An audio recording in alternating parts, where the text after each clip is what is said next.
xamante ne moom mooy liñ doon déglu Abdou Nguer parce que am na ay kàddu yu fi jiboon ñu waroon ko déglu tey di aljuma ñu ngi lay nuyu bu baax a baax maître lan lañ mën a jàpp. maa leen di fay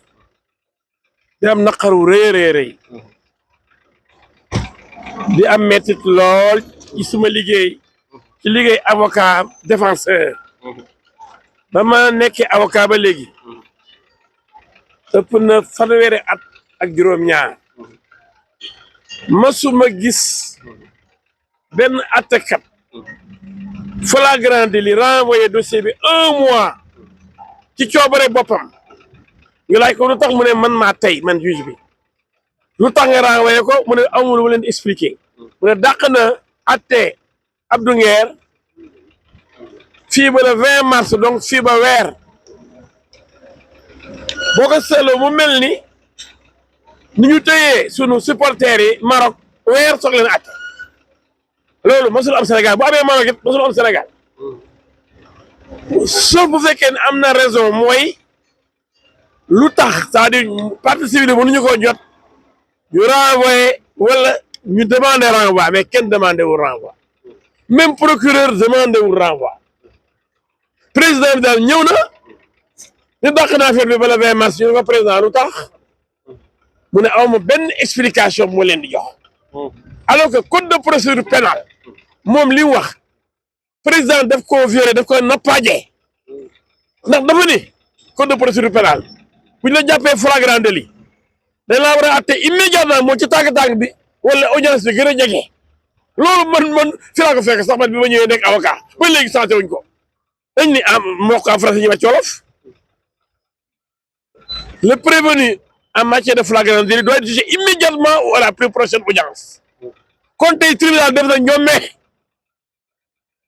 li ñuy wax scandale ci français ñëpp a jaaxle bind nañ bâtonnier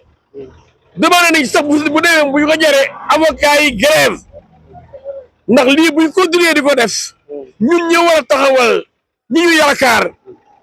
bañ jot seen yelleef ñun suñu bopp dañuy toroxal loolu duñ ko nangu li am tey nañ xam ne lu garaaw a garaaw a garaaw la ñu ngi koy ñaawlu ñu ngi koy tawal ñu ngi koy jooy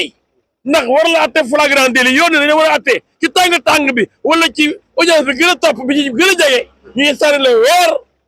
ci fii ak boobu ay audience yu bëree bëri am war na am ci diggante bi loolu la ñuy dénoncé loolu la ñuy xalab loolu la ñuy jooy ba ñu yóbbu suñu bàmmeel lii métti na loolu ndax Abdou Nguer la mais Abdou Nguer mais dafa am ay droit dafa am ay yelleef Abdou Nguer sénégalais la Abdou Nguer beneen sénégalais waru koo mugal nii di ko téye otage la mooy mënuñ ko bàyyi mu défendre boppam avocat yaa ngi taxaw Iba Mar Diop a ngi taxaw Alioune Badara Fall ngi taxaw maître Bado ngi taxaw maa ngi taxaw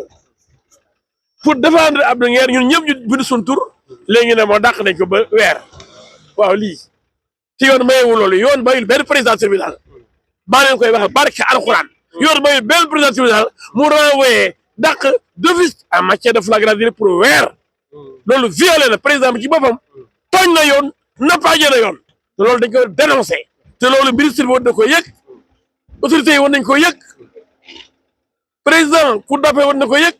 président cour suprême war na ko yëg que li am fii Sénégal tey tribunal de grande instance de Dakar musiba naaru laay la lii kenn war ko bàyyi mu jàll.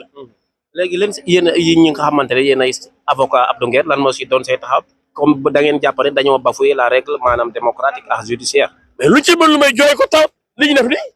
mooy jooytu dénoncé tawat bind bâtonnier wax ni lii mënul dem ti ñaan même bu mënee am avocat yi buñ ko sañee bu dee seet nañ ko ba seetal ko bu jëree ñu grève pour marquer le coup ñu grève ba Sénégal yi ànd bi dama yëg ni dañoo tooñ benn sénégalais ay droit am ñu violé ko loolu dafa nekk loo xam ni ñun duñ ci caaxaan li am ni duñ ci fo duñ ci rey parce que mooy ñu kenn nag koo mën a doon mooy ñu benn attekat ngay jaayee doole ci biir tribunal looy atte daf nga teg ci procédure pénale mooy yoon bii procédure pénale moo ni la amuloo droit téye nit ki ci flagrant délit weer da ko atte ci tàng bi boo ko mënul audience bi gën a jege loolu la yoon mayu la leneen boo ko deful violé nga mooy nappaaje nga yoon kon tey daal li am tey naqari nañu lool jaay doole lool bañ a respecté loi bi te loolu ñun avocat duñ ko seetaan mukk. moo tax dañuy wax fausse nouvelle maître ñu bëri en tant que journaliste sax dañuy wax ban fausse nouvelle la maanaam la lañ koy toppee yan cadre la parce que ñu bëri mbir mi dafa ëlëm seen xel. waaw loolu moom buñ jàkkaarloo Olof Njaay dafa ni ku mos jëw ku mos jàkkaarloo xam ne jëw a neex ku mos jàkkaarloo xam ne jëw a neex ndax jëw yow kenn rek yaay wax mais boo ngeen jàkkaarloo ku nekk taxaw wax la muy wax ñu xam ne jëw yomb na de waaye jàkkaarloo dafa métti de moo tax Olof Njaay mu ne ku mos jàkkaarloo xam ne jëw a neex léegi buñ la tegee dara boo demee ci baar bi da ngay wax du ñu. d'abord maa ngi leen di sant bu baax a baax di leen gërëm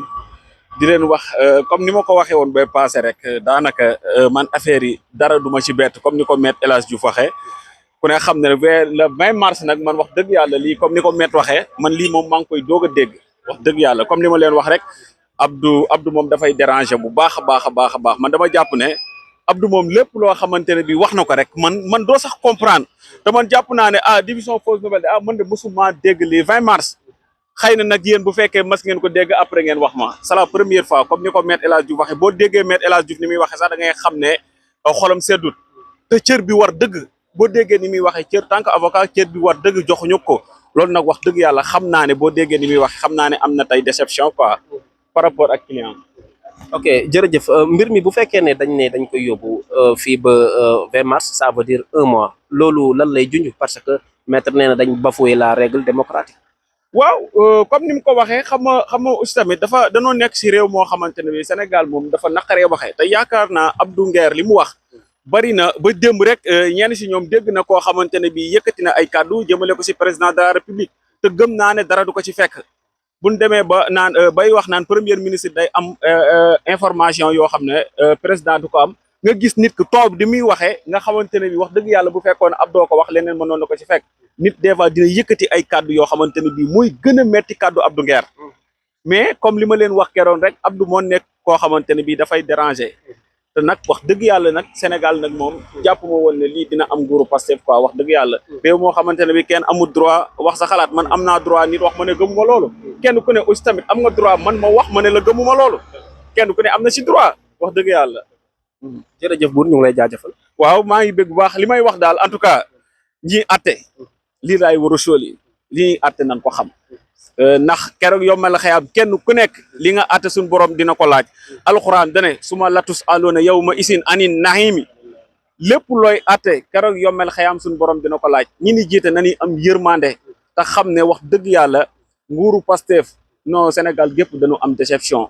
wax dëgg yàlla parce que man mii nii taxaw nii si ñi leen voté loon ci laa bokk mais dama am déception musuma wàcc campagne nguuru Pastef rek laa wàcc di leen campagne liggéey leen mais wax dëgg yàlla liñ jiwoon askan bi ak li am moom nekkul benn jërëjëf